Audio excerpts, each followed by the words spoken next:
एक दिन एक पिता अपनी किताब पढ़ने में तल्लीन थे, लेकिन उनका बेटा बार बार आकर अजीब अजीब सवाल पूछकर उन्हें परेशान कर रहा था।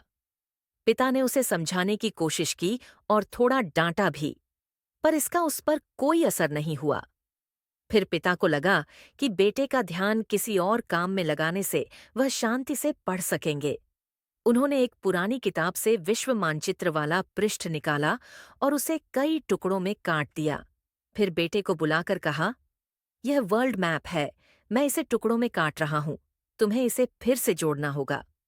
पिता को लगा कि यह मुश्किल काम बेटे को कुछ समय तक व्यस्त रखेगा और उन्हें पढ़ने का मौका मिलेगा।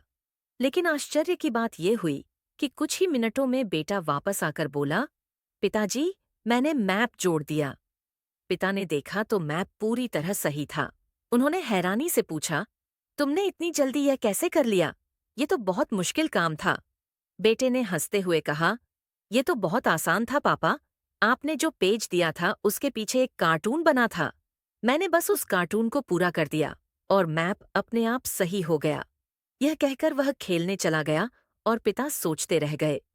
इस घटना ने पिता को यह सिखाया कि जीवन की समस्याएं भी कई बार ऐसी ही होती हैं।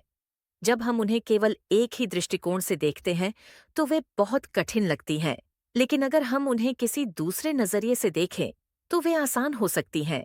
इसलिए समस्याओं का सामना करते समय हमें अलग-अलग दृष्टिकोण से सोचना चाहिए। शायद इससे उनका समाधान सरल हो जाए।